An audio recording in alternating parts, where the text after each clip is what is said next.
If you're over 60 and you've been waking up at 3 in the morning for no clear reason, eyes wide open, mind running, unable to fall back asleep, this one is for you. I'm Dr. Whitfield, and today I want to talk about something that I think gets handled badly by the medical system. Not ignored exactly, but handled in a way that helps almost nobody. Because when patients come to me with this kind of sleep problem after 60, what they usually get from the medical system is one of three things. Take melatonin, improve your sleep hygiene, or the one that always frustrates me, it's just normal aging. None of those are wrong exactly. They're just so incomplete that they might as well be. So let's actually do this properly. First, I want to ask you something. When you wake up at 3 in the morning, what's the very first thing you notice? Is it your mind racing? Is it physical, restless, hot, uncomfortable? Or is it just awake, like a switch flipped, with nothing obvious to blame? That detail is actually diagnostic. It tells you something, and almost no doctor will ask you that question. Think about it for a second. When you fall asleep, your body cycles through different stages of sleep: light sleep,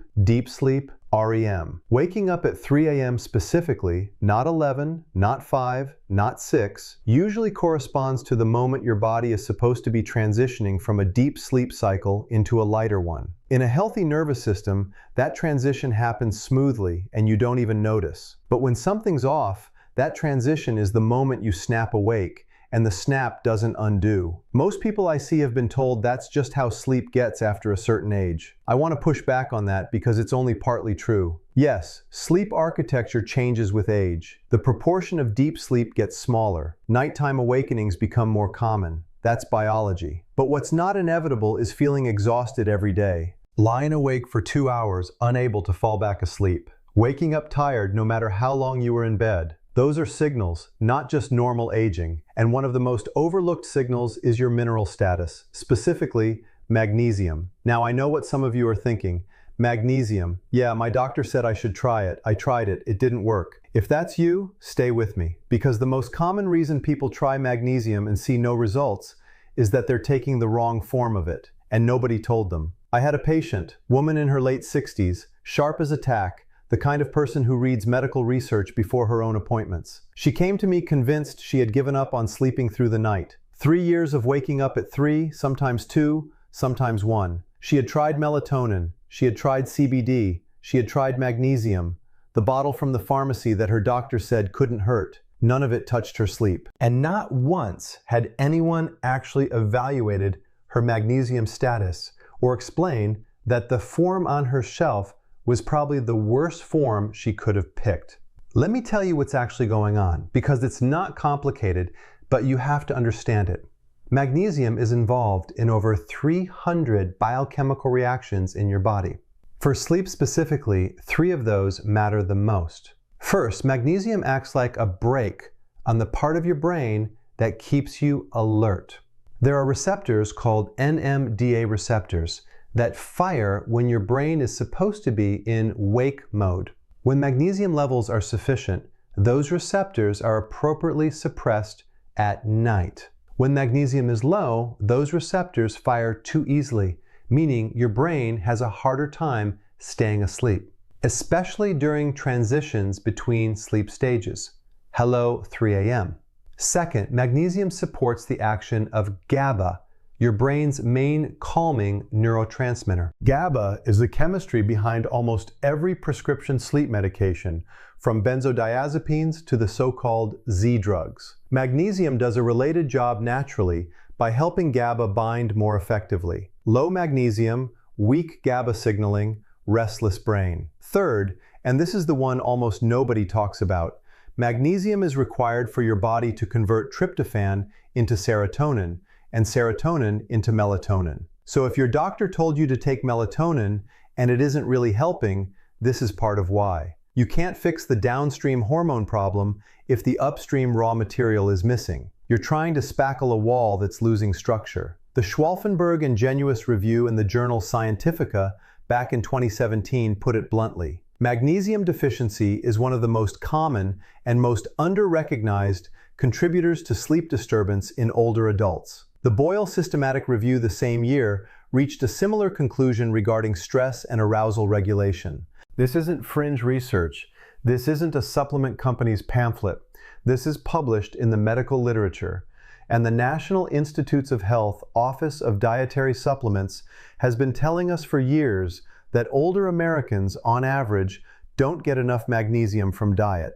Combine that with the fact that absorption decreases with age and certain medications increase magnesium loss, and you have a setup where almost everyone over 60 is at least somewhat magnesium depleted. So that's the why. Now let's talk about the form, because this is where most people go wrong. When you walk into a pharmacy and grab a bottle of magnesium off the shelf, there's a good chance you're getting magnesium oxide. It's the cheapest form to manufacture. It's also the most poorly absorbed form. Studies have shown bioavailability of magnesium oxide as low as 4%. That means 96% of what you swallow is not absorbed by your body. And the small amount that does reach your gut tends to draw water into the intestine, which is why magnesium has a reputation as a laxative.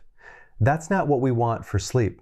That's what we want if we're constipated. Magnesium citrate is a step up in absorption, but it still has a moderate laxative effect, especially at the doses needed to noticeably affect sleep. For people with sensitive digestion, and that's a lot of patients over 60, citrate trades one problem for another. Magnesium glycinate is a different conversation entirely.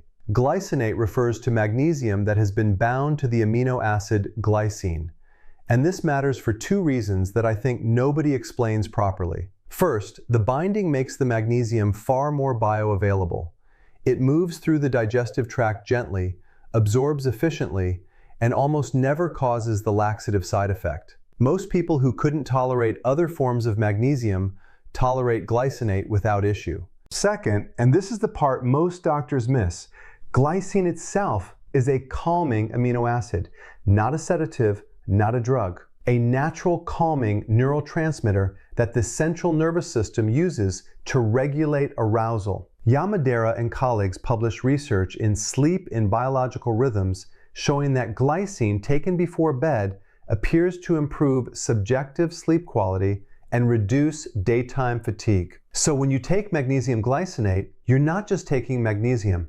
You're taking magnesium plus glycine in one molecule, both of which support sleep through different but complementary mechanisms. This is why in the literature about magnesium in sleep specifically, glycinate is the form that keeps coming up, not citrate, not oxide, not the cheap blend on the bottom shelf. Now, I want to be honest with you because this is where a lot of internet content about supplements gets carried away, and I don't want to do that. Magnesium glycinate is not a sleeping pill. It will not knock you out. People who try it and expect it to feel like medication are often disappointed and quit too early. That's not how this works. The effect is more like restoring something that was missing. Your sleep gets gradually more solid over a period of weeks, not minutes. Most of the better controlled studies use intervention periods of 3 to 8 weeks before measuring outcomes. Give it a fair trial or don't bother. I had another patient, older gentleman, early 70s, came to me convinced he had developed an anxiety disorder late in life. Couldn't stay asleep, mind racing at all hours. He'd been put on a low dose of an anti-anxiety medication. It didn't help. We checked his magnesium status, significantly low. He talked to his physician about glycinate specifically. 6 weeks later, sleeping through the night for the first time in years. The anxiety, as he described it, was just gone. It was never anxiety. It was a magnesium-deficient nervous system that couldn't quiet down at night. I'm not telling you these stories to suggest magnesium will fix everything. It won't. There are people whose sleep problems are driven by sleep apnea, by depression, by medications, by restless leg syndrome, by thyroid issues, by lumbar spinal stenosis pinching nerves at night. Magnesium doesn't fix any of those. So I want to be clear. This is one possibility among many, not a universal answer. Now, this part is critical, and I want you to skip nothing here. If you have reduced kidney function, and a lot of adults over 60 do, even without realizing it, even without symptoms, you should not take any magnesium supplement without explicit clearance from your doctor. The kidneys are the primary route your body uses to excrete excess magnesium. When kidney function declines, magnesium can build up to dangerous levels. This is one of the most common preventable supplement-related complications I've seen in older patients. Not a small risk, a real one. If you take certain medications, magnesium can interact in ways that matter. Certain antibiotics, particularly tetracyclines and quinolones, become less effective if taken with magnesium. Bisphosphonates used for osteoporosis are reduced in absorption when taken at the same time. Some blood pressure medications can have their effect amplified, and that can mean unexpected drops in blood pressure. Diuretics, depending on the type, can either increase or decrease your magnesium needs. This is not a complete list. Bring every medication you take, every supplement you take, in their original bottles to your doctor or pharmacist and ask them to do a full interaction check before you start anything. Yes, every appointment. Yes, even if you've been taking the same things for years, things change. If you have a history of cardiac arrhythmias, talk to your cardiologist before starting magnesium, even though magnesium is sometimes used in the management of certain arrhythmias. The right answer depends on your specific situation, not a YouTube video. If, after starting, you experience unusual symptoms, muscle weakness, irregular heartbeat, low blood pressure, confusion, stop taking it and contact your physician right away. Those are signs of magnesium excess. I won't give you a specific dose to take because that's not appropriate in a public video, and because the right amount depends on your kidney function, your other medications, your dietary intake,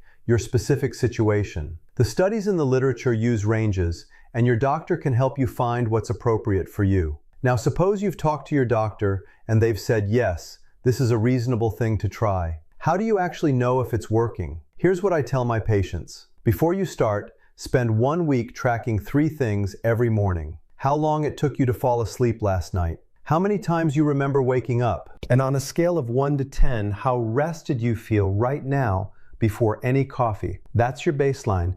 Write it down somewhere you'll keep. A notebook, a notes app, doesn't matter. After 4 weeks of consistent supplementation, compare your average to your baseline. If you see meaningful improvement, especially in nighttime awakenings, which is where magnesium most commonly seems to help, you have your answer. If you see nothing after 8 weeks of consistent use, magnesium is probably not the issue for you. Stop, go back to your doctor, and start asking different questions. Speaking of which, when you go to that appointment, walk in with 3 things written down. 1. A complete list of every medication and supplement you take, with the doses. Bring the bottles if it's easier. Don't trust your memory. 2. A description of your sleep problem in concrete terms. Not, I don't sleep well. Try this. I fall asleep within 15 minutes, but I wake at 3 and stay awake until 5. Or, it takes me 90 minutes to fall asleep and I wake exhausted. Specifics help your doctor distinguish between very different conditions. 3. A question written down. Something like, given my medications and my kidney function, would magnesium glycinate be a reasonable thing to try, or are there things you'd want to evaluate first? That last question matters. It signals you're not asking your doctor to validate a decision you've already made. You're asking for their judgment. That tends to lead to better conversations and better outcomes. I'll add this. If you've been dealing with sleep issues for more than a few weeks, and the only thing you've gotten from your doctor is, take melatonin and try to relax, push for more. Ask specifically about magnesium status. Ask about thyroid. Ask about sleep apnea. Yes, even if you don't snore, even if you're not overweight. Ask about your medications and whether any of them could be affecting your sleep. You're allowed to ask specific questions. You're allowed to advocate for a real answer. That advocacy isn't rude. It's the most basic form of self-care after 60. 3 more questions I get often, quickly. Question 1. How is magnesium glycinate different from melatonin?